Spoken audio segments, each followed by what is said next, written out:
धुआं कहानी रचनाकार हैं गौरापंत शिवानी जी।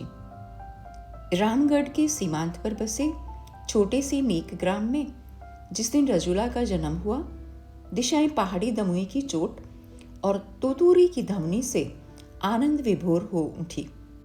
ग्राम आज भी जीवित है, पर उसके मकानों के कक्षा वाक्ष किसी जर्जर वृद्ध की जीर्ण दंत पंक्ति की ही भांति टूटकर बिखर पड़ने को तत्पर हैं, जो अब दूर से लासा की दलाई लामा के विचित्र महल सा दिखता है। किसी समय कुमायूं का प्रसिद्ध सौंदर्य तीर्थ था। छोटी काठ के यही खंडर कभी तबले की झनक और घुंघरुओं की रुनक से गूंज उठते थे। हिरणी के से शत नयन कटाक्ष दूर दूर से तरुण किशोर विगलित पौरुष के क्षत्रिय ब्राह्मण शूद्र सबको एक अनोखी भावनात्मक एकता की डोर से बांधकर खींच लाते थे। प्रेम के कुछ अमूल्य क्षणों का मुंह मांगा दाम देकर उच्च कुलगोत्र का अस्तित्व मिटा। न जाने कितने पंत पांडे और जोशी यहाँ विवेक भ्रष्ट हुए। सेब की नशीली खुशबू में डूबा रामगढ़ तब और भी मादक था। वहाँ की हवा के हर झोंके में सेब की मीठी खुशबू रहती, पर तब रामगढ़ आज की भांति अपने सेबों के लिए प्रसिद्ध नहीं था। रामगढ़ का मुख्य आकर्षण था नेक ग्राम। वहाँ की देवांगना सी सुंदरी उर्वशियाँ शरीर को ऐसी लगन और भक्ति से बेचती थी जिसे सामान्य सी त्रुटि भी उनके जीवन को कलंकित कर देगी। प्रेम के आदान प्रदान में कहीं भी वारांगना का विलास नहीं रहता। वाणी में कटाक्षमय अभ्यर्थना में, यहाँ तक कि उनके संगीत के नैवेद्य में भी कहीं पर उनके कलुषित पेशे की छाप नहीं रहती। कभी किसी मंचले ग्राहक को उनसे ठुमरी या गजल दादरा सुनाने का आग्रह करने का साहस नहीं होता। सुंदर ललाट पर पड़ा हल्के से घूंघट का घेरा आनत आनत पर भी अपनी पवित्र छाया डाल देता। भजन कीर्तन और परिचांचरियों के पहाड़ी पूजा गीत सुना, हाथ में मिट्टी का जला प्रदीप लेकर सिर झुकाए अलग पकों से किसी सौम्य उच्च कुल वधु की भांति ही वे उर्वशियां ग्राहकों के पीछे पीछे अपने कक्षों में चली जाती। पुत्री का जन्म उस बस्ती में सर्वदा बड़े उल्लास से मनाया जाता। इसी से जब उनमें सबसे सुंदरी मोतिया अलस होकर नींबू और दाड़िम चाटने लगी तो अनुभवी सखियों ने घेर लिया। हाय राम कसम लड़की होगी, इसी से तो खट्टा मांग रही है अभी से, धन्ना बोली। और क्या, पिरमा चहकी। लड़का निगोड़ा ऐसा पीला चटक रंग थोड़े ही ना रहने देता। मोतिया पान के पत्ते सी फेरी जाने लगी। 32 सुंदरियों के हृदय प्रतीक्षा में धड़कने लगे। उनके वंश की पल्लवित लता अब सूखती जा रही थी। 15 वर्ष पहले चंद्रा के निगोड़ा पूत ही जन्मा था। रजुला का जन्म हुआ तो सखियां नाच उठी। रंगीली बस्ती के 3-4 पुरुषों को नैनीताल भेजकर गुरखा बैंड मंगवाया गया। 3 हलवाइयों ने कढ़ाई चढ़ा दिए। एक और ब्राह्मण के लिए दही में गुथे आटे के पकवान उतरने लगे। दूसरी ओर बड़े बड़े हंडों में शत्रुओं के लिए समूचे बकरे भूने जाने लगे। लाल रुआली के पिछोड़े से अपने रूप की बिजलियां गिराती रजुला की 32 मौसियां निमंत्रित अतिथि गणों के हृदयों पर छुरियां चलाने लगी। पंडित जी ने शंख को मुंह में लगाकर 3 बार नवजात कन्या के कान में नाम फूका, रजुला राजेश्वरी राधिका, और स्वयं लाल पड़कर रह गए। ये काम असल में कन्या के पिता को करना था, कह कर वे खिसियानी हंसी हंसने लगे। हो ना हो, इसमें तुम्हारी ही से किसी ब्राह्मण का रक्त है पंडित जी, मिला लो रंग। साथ ही खिलखिल करती 2-3 मौसियों ने पंडित जी को घेर लिया। क्या बात कही तुमने भी। पंडित जी स्वयं भी हंसने लगे। गहरी दक्षिणा, रसीली चुटकियां और मछली सी लंबी आंखों के कटाक्षों ने उन्हें रस सागर में गले तक डुबो दिया था। माया तो देखो भगवान की, कल कुंडली बनाई तो बस देखता रह गया। रतन अंजलि योग है इसका पिरमा। हाथों से रतन उलीचे तो फिर भी हथेली रत्नों से भरी रहे। उन्होंने काल्पनिक रत्नों की ढेरी में हथेली की अंजलि भरकर निकाली और हवा में बिखेर दी। ऐसे समझी, बाप रे, रतांजलि योग! वे स्वयं ही अविश्वास से बुदबुदाने लगी। वह योग तो हम सबका है यार पंडित जू। रसीली पिरमा चहकी और खिलखिलाकर हंसी के मंजीरे बन गए। 32 मातृत्व वंचिता नारियों के अभिशप्त दग्ध हृदयों का मलहम बन गई रजुला। संध्या को सब अपने श्रृंगार कक्षों में चली जाती तो सयानी देव की रजुला को गोद में नचाती। आजा मेरी चंपाकली, सो जा मेरी चंपावती। ऐसे ही देवी ने मोतियों को नचाया था। ऐसी ही थी भीमू, लक्ष्मी, परु और न जाने कितनी रूपसियों का स्पर्श अभी भी उसकी गोद में सींच कर रह गया था, और सब एक एक कर ताल में पकड़ी मछलियों की भांति उसकी हथेली से फिसल कर फिर ताल ही में जा गिरी थी। स्वयं वह भी प्रभु के भजन को घर से निकल गई थी। जोगिया कपड़े रंग के, सिर मूंड वह एक नेपाली बाबा के दल में बद्रीनाथ की यात्रा को निकल गई थी। पति लाम में मारा गया और क्रूर सास ने उसकी कोमल पीठ गर्म लोहे की सलाखों से दाग दाग कर रख दी थी। इसी से घर द्वार की माया ममता छोड़ वह अलख कहकर निकल पड़ी थी। 15 वर्ष की बालिका वैराग्य के भूल भलैये में भटक कर न जाने कब विलास की नगरी में जा गिरी। अब तो उसने 7 नरक देख लिए थे। उसकी पहली पुत्री 22 वर्ष में ही भीषण रोग से सड़ सड़ कर मर गई थी। तब उसने कसम खाई थी कि वह अब मनुष्य मात्र से माया ममता नहीं करेगी, पर 71 वर्ष में फिर बंधन में पड़ गई। मोतिया भी उसी की पुत्री थी। मोतिया जैसे जैसे गत यौवना होती जा रही थी, वैसे ही उसका भाव भी चढ़ता जा रहा था। शहद जितना पुराना हो उतना ही मीठा भी होता है मोतूली। तू हमारे कुल का खरा शहद है, देव की ममत्व से उसे निहार कर कहती।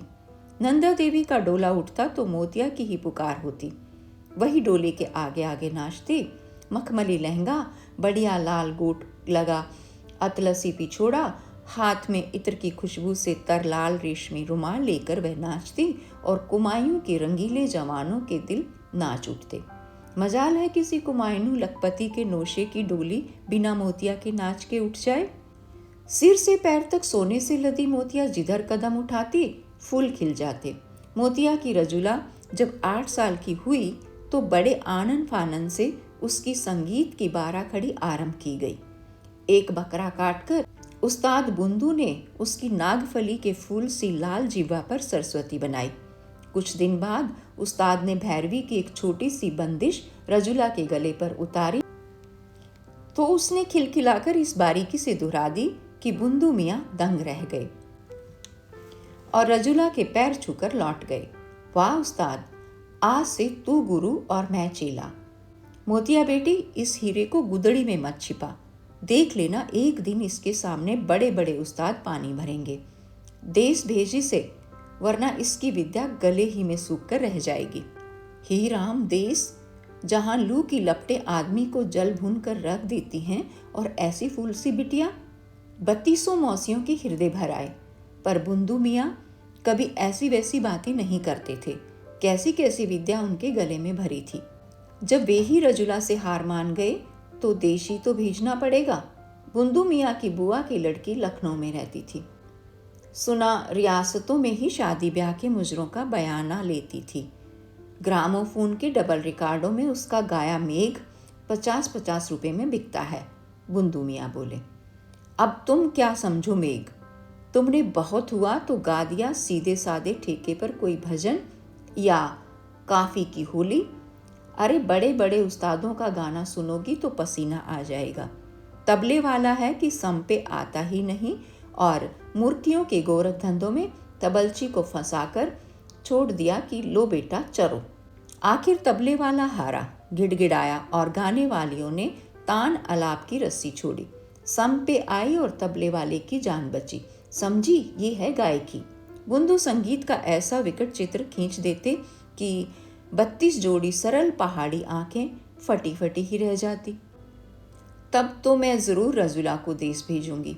मोतिया ने दिल पक्का कर लिया। उस्ताद जूं, जैसे भी हो तुम इसे लखनऊ पहुंचा आओ, छोकरी नाम तो कमाएगी। उसने बुंदू मियाँ के पैर पकड़ लिए। बुंदू मियाँ रजुला को लखनऊ पहुंचा आए। बुंदू मियाँ की बहन बेनज़ीर ने रजुला को पहले ही दिन से शासन की जंजीरों में जकड़कर रख दिया। जंगली बुलबुल को सोने के पिंजरे में चैन कहाँ, कहाँ पहाड़ी आलू बुखारे, आडाई और सेब के पेड़ों पर अटखेलियाँ, और कहाँ तीव्र और कोमल सब्रों की उलझन और रियाज। 32 मौसियों के लाड और देवकी के दुलार के लिए बेचारी तरस तरस कर रह गई। कठोर सम्राज्ञी सी बेनज़ीर की एक भुरकटी उठती और वह नन्हा सा सिर झुका लेती। मुझे मेरी माँ के पास क्या कभी नहीं जाने दोगी? एक दिन बड़े साहस से नन्ही रजुला ने पूछ ही लिया। प्रश्न के साथ साथ उसकी कटोरी सी आंखें छलक आई। पगली लड़की, हमारे माँ बाप कोई नहीं होते, समझी? तेरा पेशा तेरी माँ और तेरा हुनर तेरा बाप है। खबरदार जो आज से मैंने तेरी आंखों में आंसू देखे। रजुला ने सहमकर आंखें पोंछ ली। चंदन का उपटन लगा 3-3 नौकरानियां उसे नहलाती। बादाम पीसकर गाय के घी में तरबतर हलवा बनाकर उसे खिलाया जाता और वह रियाज करने बैठती। हिंडोले पर बेनज़ीर उसके एक एक स्वर और आलाप का लेखा रखती। जौनपुरी, कान्हड़ा, मालगुंजी, शाहाना, ललित, परज जैसी विकट राग रागनियों की विषम सीढ़ियां पार कर वह संगीत के जिस नंदनवन में पहुंची, वहां क्षण भर को 32 मौसियों के लाड भीने चेहरे स्वयं ही अस्पष्ट हो गई। वह धीरे धीरे सबको भूलने लगी। अब वह 16 वर्ष की थी। कई बार उसके घर से माँ ने चिट्ठियां भेजी, पर उसे घर जाने की अनुमति नहीं मिली। तंग चूड़ीदार का दिल पसंद रेशम उसकी पतली किशोर टांगों की पिंडलियों को स्पष्ट कर देता। रेशमी कुर्ते के हीरे के बटन जगमगाकर देखने वाले की दृष्टि बरबस उस सलोने चेहरे पर जड़ देते। किशोरी बनाते बनाते जैसे विधाता ने उसे फिर बचपन लौटा दिया था। छरहरे शरीर पर उभार और गोलाई नाम मात्र को थी, जैसे नव तारुण्य स्पर्श मात्र कर लौट गया हो। आंखें बड़ी नहीं थी, किंतु काले भंवरे सी पुतलियां चंचल तितलियों सी थिरकती रहती। गालों की दोनों हड्डियों ने बड़े ही मोहक ढंग से उठकर चेहरे को कुछ कुछ मंगोल सा बना दिया था। नाक भी छोटे से चेहरे के ही अनुरूप थी, एकदम छोटी सी। बादाम रोगन और बटेर का शोरबा भी छरहरे शरीर को अधिक पुष्ट नहीं कर सका था, किंतु उस सुंदरी का सौंदर्य ही उसके उड़नछू व्यक्तित्व में था। लगता था ये मानवी नहीं, स्वर्ग की कोई स्वपन सुंदरी अप्सरा है, हाथ लगाते ही उड़ जाएगी। बेनज़ीर इसी से उसे बड़े यत्न से रूई की फांकों में सहेज कर रखती थी। वह उसका कोहिनूर हीरा थी, जिसे न जाने कब कोई दबोच ले। रजुला भी उसका आदर करती थी, किंतु स्नेह भयंकर प्रतिहिंसा की ज्वाला की भभक थी उसके हृदय में। बस चलता तो छुरा ही भौंक देती। बेनज़ीर की हवेली के बगल में सटी एक और हवेली थी सेठ दादूमल की। ठीक रजुला के कमरे के सामने ही छोटे सेठ का कमरा था। बहुत वर्षों तक सेठ जी मारवाड़ में रहने के पश्चात हाल ही में पुत्र का विवाह कर हवेली में लौट आए थे। एक दिन रजुला ने देखा छोटे सेठ के कमरे का नीला पर्दा ऊपर उठा है और एक काली भुजंग सी औरत अपनी मोटी कदली स्तंभ सी जंघा पर एक सांवले युवक का माथा रख उसके कान में तेल डाल रही है। युवती इतनी काली और मोटी थी कि रजुला को जोर से हंसी आ गई। हड़बड़ाकर युवक उठ बैठा। हंसी का अशिष्ट स्वर आवश्यकता से कुछ अधिक ही स्पष्ट हो गया होगा। इसी से उसने लपक कर खिड़की जोर से बंद कर दी। सेठ दादूमल का बेटा है यह, रजुला सोचने लगी। सेठ जी बेनज़ीर के खास मिलने वालों में थे। कोई कहता था कि हवेली भी उन्होंने बेनज़ीर को भेंट दी थी। उनका पुत्र माँ की मृत्यु हो जाने से ननिहाल ही में पलकर बड़ा हुआ था। इसी से पहले कभी उसे देखा हो ऐसी याद रजुला को नहीं थी। हाय हाय, यही थी सेठ कक्का की बहू, वह सोचने लगी, और बेचारे छोटे सेठ पर उसे तरस आ गया। सुना वे किसी बहुत बड़े व्यवसायी की इकलौती पुत्री थी और उन्होंने 1 करोड़ रुपए का मुलम्मा चढ़ा ये अनुपम रत्न छोटे सेठ को गल ग्रह रूप में दान दिया था। रजुला को उस दिन सपने में भी छोटा सेठ ही दिखता रहा।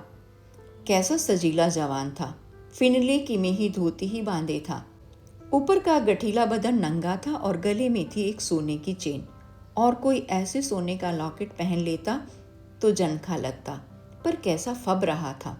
16 वर्ष में पहली बार पुरुष के रहस्य में शरीर की इस अपूर्व गठन ने रजुला को स्तब्ध कर दिया। हाय हाय, छाती पर कैसे भालू के से बाल थे।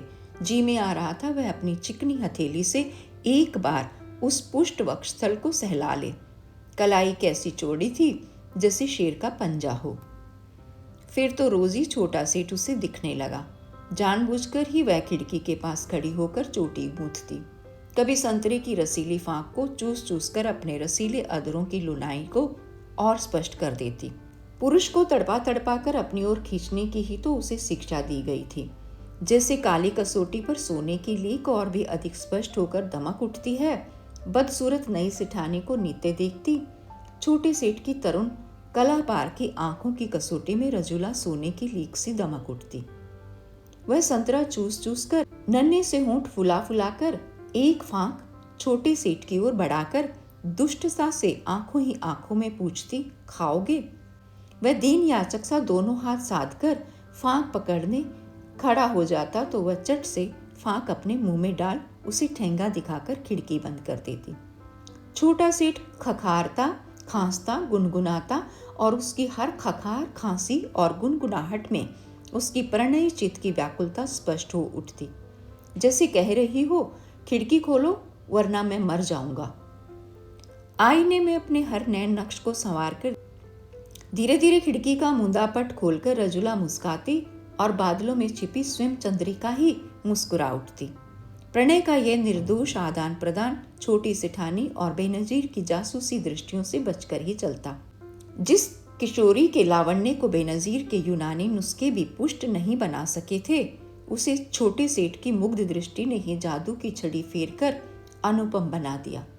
गालों पर और ललाई आ गई, आंखों में रस का सागर हिलोरे लेने लगा, जाने अनजाने कटाक्ष चलने लगे और रसीले अधर किसी के निर्मम स्पर्श तले कुचल कर अपना अस्तित्व खो बैठने को व्याकुल हो उठे। एक बार शहर में बहुत बड़ी सर्कस कंपनी आई थी। बेनजीर ने अपने दल के लिए भी टिकट खरीदे। पर्दे तानकर फिटन जोत दी गई। बिना पर्दे के बेनजीर की हवेली का परिंदा भी हवा में नहीं चहक सकता। तब चेक की गोटे वालियों की आंखों में भी ऐसी सौम्यता थी जो अब दुर्भाग्य से उच्च कुल की वनिताओं की दृष्टि में भी नहीं रही है। उनकी वेशभूषा की शालीनता बड़े बड़े घर की बहु बेटियों की श्रृंगार शालीनता को मात करती थी। मजाल है कि कुर्ते का गला जरा सा भी नियत सीमा को लांघ जाए, गर्दन की हड्डियों तक पर्दे में दुबकी रहती। ऐसे ही शालीन लिबास में बेनजीर ने रजुला को सजा दिया।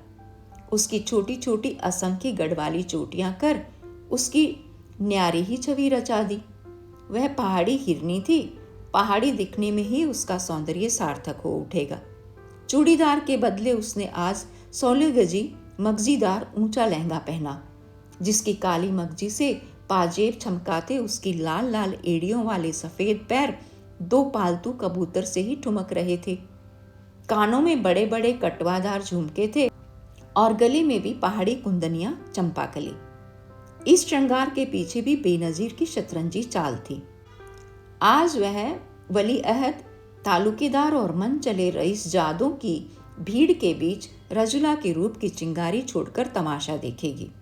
कौन होगा वह माइका लाल जो मुंह मांगे दाम देकर इस अनमोल हीरे को खरीद सकेगा? वह रजुला को लेकर सर्कस के तंबू में पहुंची कि साइकिल चलाता भालू, चरखा चलाता शेर और नंगी जांघों के दर्पण चमकाती सर्कस सुंदरियां फीकी पड़ गई। सबकी आंखें रजुला पर गड़ गई। रजुला ने पहले कभी सर्कस का खेल नहीं देखा था। इसी से खेल शुरू हुआ तो वह जोकर के सस्ते मजाक देखकर पेट पकड़ पकड़ कर हंसती हंसती दोहरी हो गई। कभी शेर की दहाड़ सुनकर भैंसे कांपती बेनजीर की गद्दीदार ऊंची छाती पर जा गिरती और शेर को मार गिराने को कितने ही तरुण कुंवारों की भुजाएं फड़कने लगती। सेठ दादूमल का बेटा भी अपनी भौंडी भुजगनी को लेकर तमाशा देखने आया था, पर उसकी दृष्टि सर्कस के शेर भालुओं पर नहीं थी। वह तो रजुला को ही मुग्ध होकर देख रहा था। रजुला ने भी देखा और मुस्कुरा कर गर्दन फेर ली। छोटा सेठ तड़प गया। कहाँ लाल बही खातों के बीच उसका शुष्क जीवन और कहाँ ये सौंदर्य की रसवंती धारा। वह घर लौटा तो रजुला की खिड़की बंद थी। मन मारकर लौट गया और जब उसकी सेठानी अपनी पृथुल तोंद हिलाती, खराटे भरने लगी तो वह फिर ऊपर चला आया। रजुला के कमरे में नीली बत्ती जल रही थी, खिड़की खुली थी। एक एक कर अपने पटांबर उतारती वह गुनगुना रही थी। छोटे सेठ का दिल धोखनी सा चलने लगा। कैसी गोल गोल बाहें थी, शंख सी गिरवा पर पड़ी लाल लाल मूंगे की माला किस बांके अंदाज से उठ उठ कर गिर रही थी। उसने ओढ़नी भी उतार दी। छोटा सेठ सौंदर्य सुषमा की इस अनोखी पिटारी को आंखों ही आंखों में पी रहा था। वह थोड़ा और बड़ा और पर्दा हटाकर निर्लज प्रणय विभोर याचक की दीनता से खड़ा हो गया। रजुला भी पलटी। उसका चेहरा कानों तक लाल पड़ गया। ऐसी मुग्ध दृष्टि से उसका ये पहला परिचय था। आज ठेंगा दिखाकर वह खिड़की बंद नहीं कर सकी। बड़े बदतमीज हैं जी आप, कृत्रिम क्रोध से गर्दन टेढ़ी कर उसने कहा। क्या नाम है आपका? क्यों, क्या थाने में रपट लिखवानी है? तो यह भी लिखवा देना कि इसे फांसी के तख्ते पर झूलना भी मंजूर है, पर यह इस खिड़की को नहीं छोड़ सकता। आधा धड़ी उसने खिड़की से इस तरह लापरवाही से नीचे को लटका दिया कि रजुला अपनी हथेली को होठों पर लगाकर हल्के स्वर में चीख उठी। हाय हाय, करती क्या है, गिर जाइएगा तो। आपकी बला से यहाँ सारी सारी रात खिड़की से लटक लटक कर काट दी है। सचमुच ही उसने दुर्दमनीय साहस से उचक कर खिड़की की मुंडेर पर आसन जमा लिया और दोनों लंबी लंबी टांगे बाहर को झुला दी। रजुला की खिड़की और उसकी खिड़की के बीच कोई 2-1 गज का फासला था, किंतु बीच में थी भयानक खाई।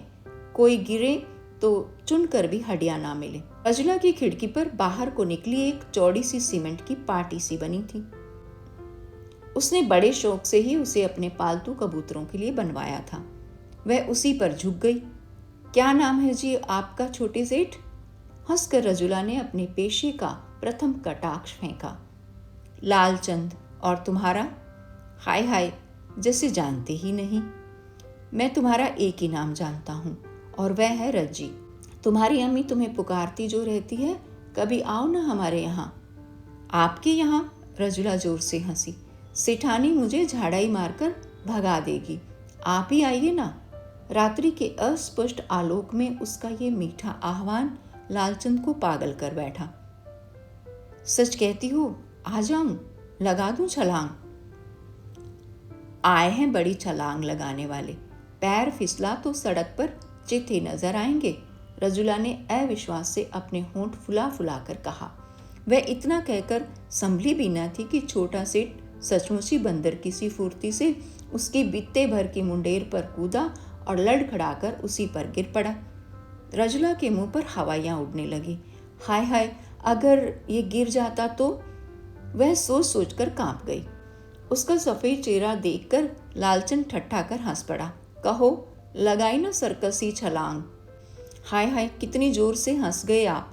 अम्मी ने सुन लिया तो मेरी बोटी बोटी कुत्तों से नुचवा देंगी। इतनी रात को मेरे कमरे में आदमी।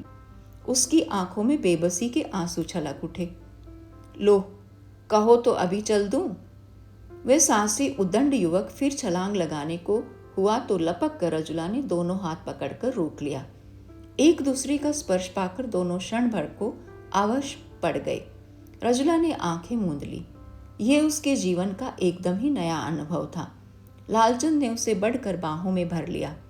जानती हो रज्जी, मैं कब से तुम्हारे लिए दीवाना हूं। जब तुम गाती थी मैं इसी खिड़की पर कान लगाए सुनता था। तुम चोटी गूंथती थी और मैं छिप छिप कर तुम्हें देखता था। तुम अपनी शरबती आंखों में सुरमा डालती थी और मैं। बस कीजिए। उफ। कांप कांप कर रजुला उसकी बाहों में खोई जा रही थी, गलती जा रही थी, जैसे गर्म आंच में धरी मक्खन की बट्टी हो। नहीं नहीं, आज नहीं, ये सब नहीं। वह उसके लोपाश में नहीं नहीं कहती सिमटती जा रही थी। एकाएक स्वयं ही लालचंद ने बंधन ढीला छोड़ दिया। अच्छा रज्जी, कोई बात नहीं, पर याद रखना मैं फिर कल आऊंगा। दोनों हाथों से उसका मुंह थामकर लालचंद झुका। अधर स्पर्श करने का उसे साहस नहीं हुआ। हे भगवान, ये तो उसकी तिजोरी के ऊपर टंगी स्वयं साक्षात लक्ष्मी जी का सा चमकता रूप था। हाथी दांत से शुभ्र ललाट को चूमकर वह उचक कर खिड़की की मुंडेर पर चढ़ गया। हाय हाय, ऐसे मत कूदिए। विकल सी होकर रजुला पीछे पीछे चली आई। बड़ी ममता से, बड़े दुलार से निहार कर लालचंद ने एक ही छलांग में दूरी पार कर ली। पलक मारते ही वह अपने कमरे में खड़ा मुस्कुरा रहा था। इसी सदी छलांग ने रात, आधी रात, वर्षा, तूफान, ओले सबको जीत लिया। लालचंद का साहस दिन दोगुना और रात चौगुना बढ़ने लगा। 3 महीने बीत गए। छोटी सेठानी मायके चली गई थी। अब पूरी आज़ादी थी। दोनों अभी प्रेम से चहकते उन कबूतरों के जोड़े से थे जिन्हें बंधन का कोई भय नहीं था। भूत और भविष्य के काले बादलों से उनके निर्बंध जीवन का आकाश अभी तनिक भी नहीं घिरा था। खिड़की के पास दोनों बाहें फैलाए रजुला खिलखिलाकर कभी सहसा पीछे हट जाती और भर भराकर लालचंद पलंग पर ही औंधा गिर पड़ता। कभी सूने कमरे में उसे ना पाकर वह व्याकुल होकर इधर उधर देखता और वह पलंग के नीचे से पालतू बिल्ली की तरह मखमली पंजे टेकती मुस्काती निकल आती। कभी तेरी अम्मी पकड़ ले तो वह अपनी तोंद में लेटी रजुला के सलोने चेहरे से अपना चेहरा सटाकर पूछता। तो क्या कह दूंगी, ये चोर उचक्का मुझे छुरा दिखाकर कह रहा था, खबरदार जो शोर मचाया। बता तेरी अम्मी चाबी कहाँ रखती है? हाँ यही तो कहेगी तू, आखिर है तो, कहकर वह दुष्टता से मुस्कुरा उठता। पेशे का अस्पष्ट उल्लेख भी उसे कुम्हला देता। वह उदास हो जाती और लाख मान मनवल्लों में पूरी रात ही बीत जाती। कभी मुल्ला की अजान से ही दोनों अचकचाकर जगते और क्षण भर में छलांग लगाकर वह लौट जाता। कल तेरी अम्मी भी तो मलिहाबाद जा रही है, मैं 7 ही बजे आ जाऊंगा रज्जी, उसने कहा। पर वह कल कभी नहीं आई। लालचंद के रसीले चुंबनों के स्पर्श से धुले रजुला के अधर अभी सूखे भी नहीं थे कि 3 महीने में पहली बार बांका लालचंद अपनी सर्कसी छलांग न जाने कैसे भूल गया।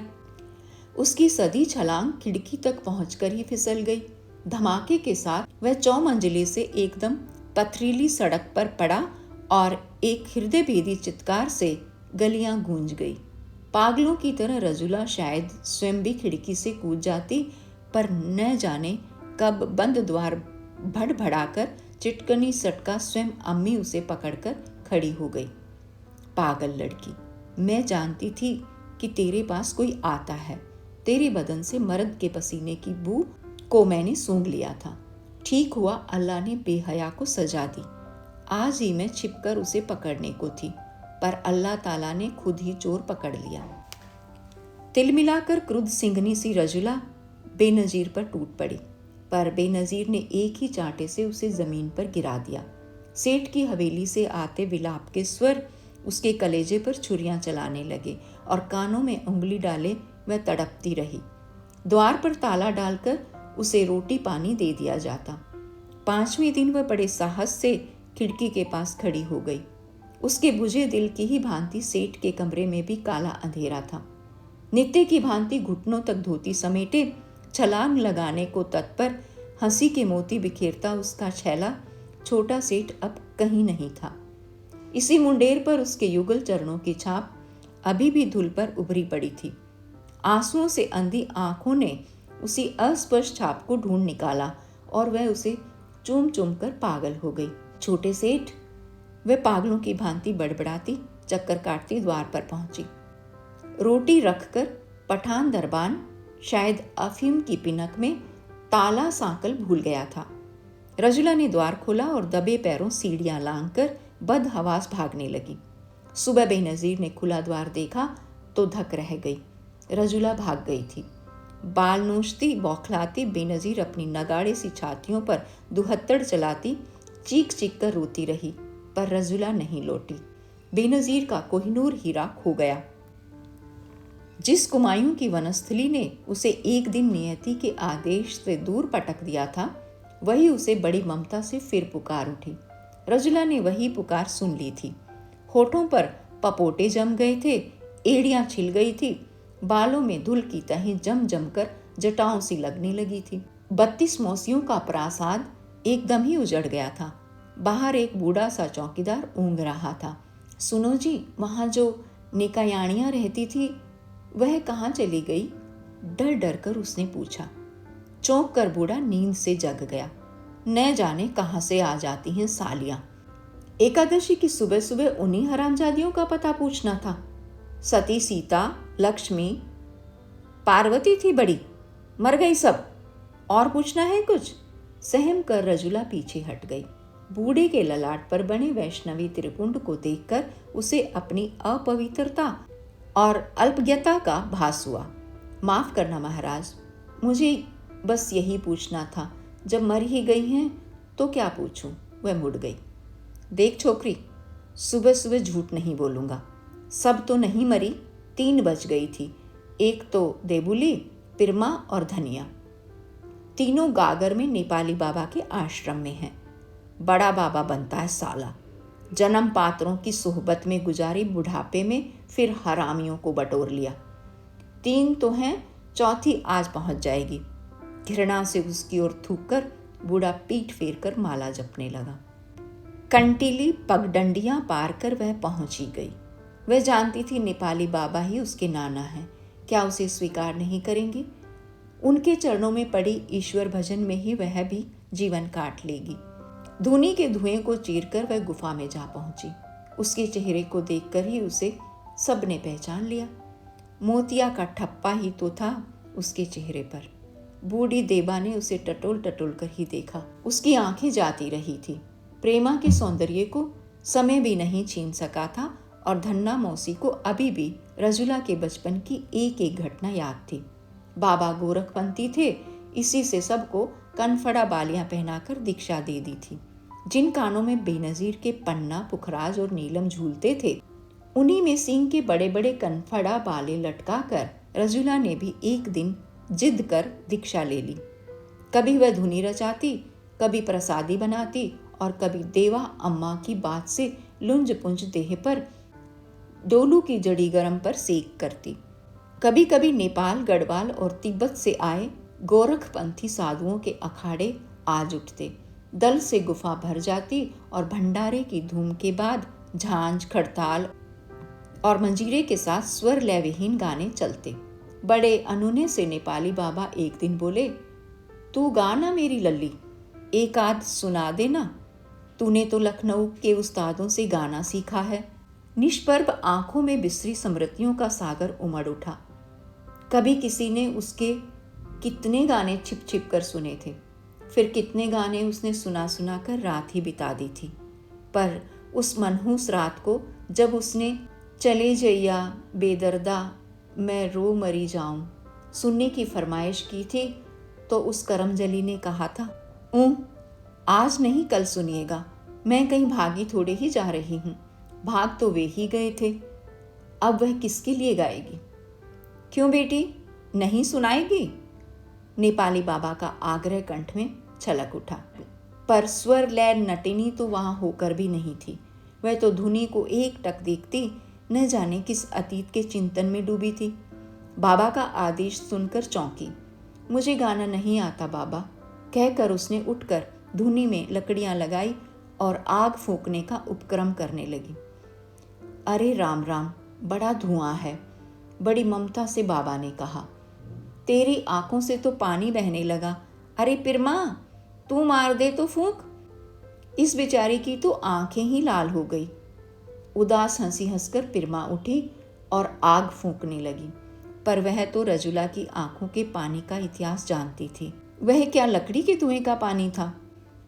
भोले बाबा से वह कैसे कहे कि इस धुनी को फूंक फांक कर तो वह धुआं मिटा देगी, पर जो उस छोकरी के हृदय में निरंतर एक धुनी धधक रही है, उसका धुआं भी क्या वह फूंक मारकर हटा सकेगी?